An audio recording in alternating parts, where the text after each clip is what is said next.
नमस्कार, आप देख रहे हैं यूबीसी 24 न्यूज। तो आइए शुरुआत करते हैं आज की बड़ी खबर से। मुख्यमंत्री श्री भूपेश बघेल ने आज विधानसभा परिसर में मीडिया प्रतिनिधियों से चर्चा करते हुए कहा कि आज का दिन छत्तीसगढ़ विधानसभा और छत्तीसगढ़ के लिए ऐतिहासिक दिन है। हमारे पत्रकार साथियों के लिए यह बहुत ही अविस्मरणीय दिन रहा है, क्योंकि आज छत्तीसगढ़ मीडिया कर्मी सुरक्षा विधेयक 2023 न केवल विधानसभा में प्रस्तुत हुआ बल्कि पारित भी हुआ है। हमारे पत्रकार साथी जो अपने जान जोखिम में डालकर अंदरूनी क्षेत्रों में जाकर खबर लाते हैं, बहुत सारे ऐसे लेख भी लिखते हैं जिनसे उनको उनके परिवार के लोगों को खतरा बढ़ जाता है। साथ ही धनहानि के साथ जनहानि की संभावना भी बन जाती है। ऐसे में जितने भी हमारे पत्रकार हैं, चाहे वो इलेक्ट्रॉनिक मीडिया के हो, चाहे प्रिंट मीडिया के हो, चाहे पोर्टल के हो, सभी साथियों के जो ऑफिस में काम करते हैं और वो भी जो गांव में काम करते हैं, जिनका अधि मान्यता पत्र नहीं है, उनका रजिस्ट्रेशन करने अगर प्रेस कहता है कि वो हमारे साथ है और जो लगातार 6 महीने के अंदर उसमें 3 लेख लिखे हो या स्टोरी की हो, ऐसे लोगों को छत्तीसगढ़ मीडिया कर्मी सुरक्षा कानून के दायरे में लाया गया है ताकि उनकी सुरक्षा हो सके। यदि कोई शासकीय कर्मचारी उनके साथ दुर्व्यवहार करते हैं तो उनकी शिकायत के लिए समिति बनी है। समिति को अधिकार संपन्न कराया गया है। यह समिति प्रदेश स्तर पर होगी, जिसमें पत्रकार भी होंगे, उसमें अधिकारी गण भी होंगे। 6 लोगों की समिति बनेगी जो सुनवाई करेगी और आवश्यक निर्देश भी दे सकेगी और दंड का भी प्रावधान है। यदि उसके निर्णय से संतुष्ट नहीं है तो अपील का भी प्रावधान रखा गया है। लेकिन यदि कोई गलत शिकायत करता है तो उसमें भी दंड का प्रावधान रखा गया है। देश में छत्तीसगढ़ मीडिया कर्मी सुरक्षा विधेयक 2023 की चर्चा भी थी। प्रदेश में बहुत दिनों से इसकी प्रतीक्षा भी थी। छत्तीसगढ़ देश का दूसरा राज्य है जहां छत्तीसगढ़ मीडिया कर्मी सुरक्षा विधेयक पारित किया गया है। उन्होंने कहा है कि जन घोषणा पत्र में हमने जो वादा किया था, आज उसमें से एक और वादा पूरा कर दिया गया है। इसके लिए सभी मीडिया कर्मियों ने मुख्यमंत्री भूपेश बघेल को धन्यवाद किया। आज विधानसभा के लिए ऐतिहासिक दिन और पूरे छत्तीसगढ़ के लिए ऐतिहासिक और हमारे पत्रकार साथियों के लिए बहुत ही अविस्मरणीय दिन रहा है, क्योंकि आज छत्तीसगढ़ मीडिया कर्मी सुरक्षा विधेयक न केवल प्रस्तुत हुआ बल्कि पारित भी हुआ है। हमारे पत्रकार साथी जो अपने जान जोखिम में डालकर अंदरूनी क्षेत्रों में जाकर खबर लाते हैं, बहुत सारे ऐसे लेख भी लिखते हैं जिससे उनको, उनके परिवार के लोगों को खतरा बढ़ जाता है। साथ ही जनहानि साथ धनहानि की भी संभावना बन जाती है।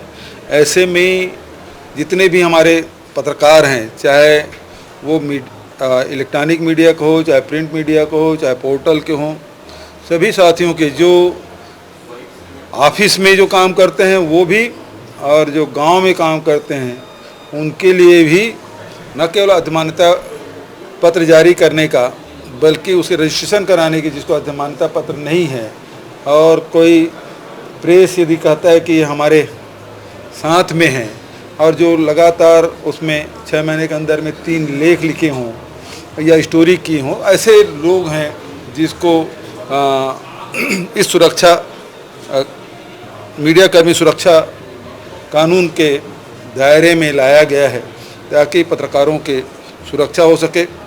जे उनके साथ कोई शासकीय कर्मचारी यदि दुर्व्यवहार करते हैं या फिर उनकी शिकायत के लिए भी एक समिति बनी है जिसको बहुत अधिकार संपन्न बनाया गया है, जो प्रदेश स्तर पे होगा और उसमें पत्रकार भी होंगे, उसमें अधिकारीगण भी होंगे।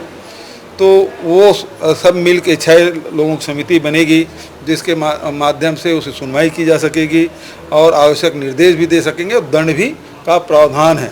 यदि उससे संतुष्ट नहीं होता तो अपील की भी प्रावधान रखा गया है। लेकिन यदि कोई गलत शिकायत करता है तो उसके भी उसमें दंड के प्रावधान रखे गए हैं। तो इस प्रकार से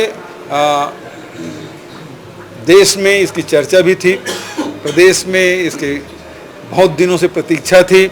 मैं इस अवसर पर जस्टिस आफ्ताब आलम जी, सुप्रीम कोर्ट के सेवानिवृत्त न्यायाधीश आफ्ताब आलम जी की अध्यक्षता में एक प्रारूप समिति बनी थी जिसके सदस्य न्यायमूर्ति सेवानिवृत्त श्रीमती अंजना प्रकाश जी, उच्चतम न्यायालय के वरिष्ठ अधिवक्ता श्री राजू रामचंद्रन जी, वरिष्ठ पत्रकार आज हमारे बीच में नहीं हैं ललित सुरजन जी, श्री प्रकाश दुबे जी, मेरे सलाहकार रुचिर गर्ग जी, महाधिवक्ता विधि विभाग के प्रमुख सचिव, पुलिस महानिदेशक, सभी इसके सदस्य थे और अनेक बैठकें राज्य में और दिल्ली में करके विभिन्न संगठनों से चर्चा करके इसका प्रारूप बनाया गया और उसके बाद इसके प्रारूप को विभाग को सौंपा गया। विभाग ने लंबे विचार विमर्श करके इसको विधेयक के रूप में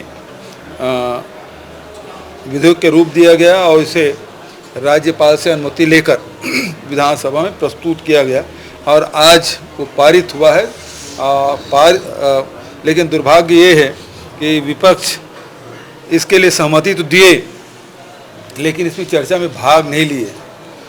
किन कारणों से नहीं लिए वो अलग बात है, लेकिन कुल मिला के जो उनकी मंशा थी, अजय चंद्राकर जी बोलने खड़े भी हो गए लेकिन बाद में उसके साथियों ने बिठा भी दिया।